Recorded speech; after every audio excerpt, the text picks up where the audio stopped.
할렐루야 채널을 찾아주신 여러분 반갑습니다. 그동안 본 채널은 세상에서 가장 값진 선물을 숨겨두신 분, 하나님이 어떤 분이신가에 대하여서 성경에 기록된 하나님에 관한 이야기들과 또 선물을 먼저 찾으신 분들이 들려주는 체험담들, 그리고 아름다운 찬양을 통하여서 하나님에 관하여서 우리가 살펴보았죠. 이 시간에는 우리에게 선물을 주시는 하나님에 관하여 정리해보는 시간을 가지도록 하겠습니다. 하나님에 관하여서 많은 이야기를 할 수 있겠지만 간단하게 하나님이 존재하고 계시다는 사실을 알 수 있게 해주는 증거들과 또 인격적인 하나님은 어떤 성품, 어떤 속성을 가지고 계시는가를 말씀드리려고 합니다. 먼저 이 세상을 만드신 하나님이 존재하고 계시다는 것을 어떻게 알 수 있을까요? 여러분은 어떤 증거가 있다면 하나님이 살아계시다고 믿으시겠습니까? 대개는 하나님을 눈으로 직접 본다면 믿겠다고 하시더라고요. 그런데 우리가 잠시 생각해 보면 눈에 보이지 않아도 존재하는 것들이 우리 주변에 참 많이 있지요. 공기는 눈에 보이지 않지만 존재하고 있기 때문에 우리가 숨을 쉴 수 있고요. 우리에게 있는 지성과 생명, 사랑은 보이지 않지만 사람들은 그 존재를 의심하지 않습니다. 그리고 우리의 눈은 착시 현상을 일으켜서 잘못된 판단을 할 때도 많습니다. 그러므로 존재를 증명하는 데에는 눈으로 확인하는 그러한 방법보다는 다른 증거를 사용해야 할 것입니다. 먼저 생각해 볼 것은 원인과 결과의 법칙입니다. 예를 들어서 어떤 굴뚝에서 연기가 난다면 연기를 나게 하는 현상, 불을 피우는 일이 일어나고 있음을 알 수 있다는 것이죠. 그래서 나온 속담이 아니 땐 굴뚝에 뭐가 날까이죠? 연기 날까? 눈에 보이지 않는 그런 공기나 지성과 생명, 사랑의 존재도 그 결과를 확인할 수 있기 때문에 존재함을 알 수 있는 것입니다. 마찬가지로 우리가 살고 있는 우주 공간에는 원인이 되신 하나님을 추론하게 만드는 수많은 결과물들이 존재하고 있습니다. 그것을 확인해 볼 수가 있지요. 생명체의 기본 단위가 되는 세포를 한번 예로 들어보겠습니다. 세포는 기가 막힌 구조로 되어 있고 그 속에는 DNA라는 엄청난 양의 정보를 담고 있지요. 많은 사람들은 이러한 생명체가 우연히 생겨났다고 그렇게 가정하고 있지만 논리적으로 생각한다면 그것은 결코 우연일 수 없습니다. 예를 들어 우리가 시중에서 판매하고 있는 손목시계 하나를 사와서 모든 부품을 완전히 분해한 뒤에 상자에 넣고 흔든다고 한번 가정을 해보겠습니다. 오랜 세월을 흔든다고 그 시계가 원래의 형태로 조립이 되고 작동을 할 수 있을까요? 결코 그것은 불가능한 일일 것입니다. 시계의 복잡한 부품들이 제 자리를 찾아서 일정한 시간을 또 알려주고 또 계속해서 시간 간격으로 움직여서 나갈 수 있는 것은 시계를 만든 사람이 있었음을 알게 해주는 것이죠. 그런데 생명체의 세포 조직은 이러한 시계와는 비교할 수 없을 정도로 정교하고 더 복잡한 구조, 더 복잡한 질서 속에서 움직이고 있습니다. 이것이 과연 우연히 만들어졌을까요?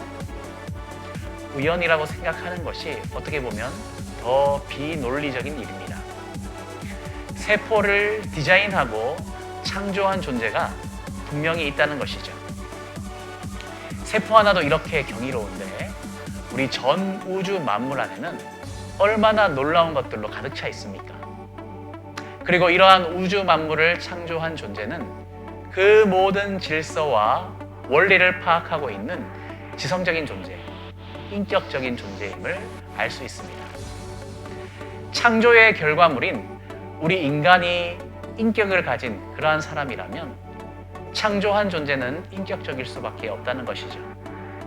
즉 우리가 인격을 가진 사람들이, 우리가 같은 인격을 가진 사람들이 이렇게 가득 차 있는 아름답고 질서정연한 세상을 바라볼 때에 그 놀라운 우주를 창조한 원인자, 세상의 디자이너는 인격을 가진 뛰어난 존재라는 결론에 다다르게 된다는 것입니다. 그분이 바로 영원한 생명의 선물을 숨겨두시고 또 우리가 찾기를 바라시는 그런 인격적인 하나님이시라는 것이죠. 성경에 이런 말씀이 있습니다. 하나님이 실제하신다는 것은 너무도 분명한 근본 사실입니다. 그저 눈을 떠보기만 해도 보이지 않습니까? 하나님이 창조하신 것을 찬찬히 그리고 유심히 바라보았던 사람들은 언제나 그 눈으로는 볼 수 없는 것, 이를테면 그분의 영원한 능력이나 신성의 신비를 볼 수 있었습니다. 따라서 누구도 변명할 수 없습니다. 로마서 1장 20절에서 사도 바울이 이렇게 말하고 있죠. 하나님의 존재에 대한 확신이 든다면 이제 그 하나님께서는 어떤 분이신가를 알아볼 차례입니다. 그런데 우주 만물을 창조한 존재라면 우리가 그 지혜와 지식을 완전히 이해하는 것은 불가능한 일일 것입니다. 하나님에 관하여 연구했던 많은 사람들이 말하기를 그는 출생하지 않으시고 말로 표현할 수 없으며 영원하고 이해 불가능하며 불변적인 존재라고 언급했습니다. 완전히 이해할 수 없다는 것이죠. 그러나 그들은 동시에 말하기를 모두 이해할 수는 없지만 알고 인식할 수는 있다고 이야기합니다. 하나님을 알 수 있다는 것.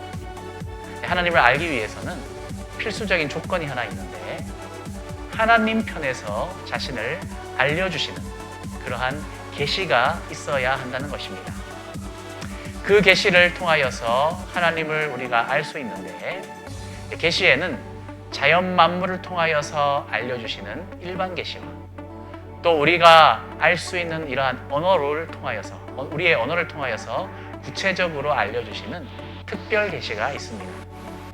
그 특별 계시를 우리는 성경이라고 부르죠. 그래서 성경을 보면은 하나님께서 자신을 알려주신 부분을 우리가 볼 수 있습니다. 하나님께서 성경을 통해서 알려주신 자신에 관한 특징들을 속성이라고 말하는데요. 하나님께서는 어떤 속성들을 가지고 계신지 이 시간에 간단하게 말씀드리려고 합니다. 하나님의 속성을 살펴보면 사람과는 다른 절대자로서의 속성이 있으시고요. 또 사람과 공유하는 인격적인 속성이 있으신데 먼저 절대자로서 우리와 경유하지 않으시는 다른 속성, 그러한 속성이 무엇인지를 보겠습니다. 먼저 스스로 존재하는 자존성이 있고요. 또 변하지 않으시는 불변성, 또 모든 제한으로부터 자유하신 무한성이 있습니다. 지식의 무한하심으로 전지하시고 또 능력의 무한하심으로 전능하십니다. 또 시간의 무한하시기 때문에 영원하신 것이고 또 공간의 무한하시기 때문에 광대하시고 또 무소부재, 어려운 말인데요. 어디에나 계실 수 있다는 것입니다. 그리고 유일하시다는 그 단일성을 가지고 계십니다. 이렇게 인간을 초월하는 그런 속성을 가지고 계신 분이 하나님이시고요. 또 다른 한편으로는 인간과 공유하는 인격적인 그러한 속성을 가지고 계시는데 이것은 도덕적인 측면입니다. 하나님은 선하시고 또 사랑이 많으시고 은혜와 긍휼이 무궁하시다고 성경은 이야기합니다. 그리고 오래 참으시는 분, 우리가 무언가를 잘못했어도 사랑과 긍휼로 오래 참으시는 분이라고 이야기합니다. 그러나 공의로우신 분이기 때문에 반드시 정의를 실현하시는 분이시죠. 이렇게 인격적인 측면에서 우리가 중요한 속성들을 봤는데 간단하게 이야기하자면 사랑의 속성과 공의의 속성이라고 할 수 있겠습니다. 오늘은 가장 귀한 보물을 감춰두신 하나님이 정말 존재하시는가에 관하여 생각해 보았습니다. 또 하나님은 과연 어떤 분이신가? 하나님이 자기를 드러내셨던 계시의 말씀을 근거로 하여서 하나님이 자신을 알려주신 그러한 속성들을 간단하게 정리해 보았습니다. 앞으로 그 하나님이 계시해 주셨던 그러한 보물들이 무엇이고, 그러기 위해서는 꼭 해결해야 할 문제가 있죠. 성경은 과연 하나님의 뜻을 담고 있는 계시가 맞을까? 과연 성경은 믿을 만한 것인가에 관한 확인이 필요할 것입니다. 그렇기 때문에 이제 이어지는 영상 콘텐츠들은 성경이 과연 어떤 책인지, 또 성경에 기록된 목적이 무엇인지 그것들을 중점적으로 다뤄보려고 합니다. 이어지는 영상들을 통하여서 하늘의 보물을 발견하시는 은혜가 여러분 모두에게 주어지기를 소망합니다.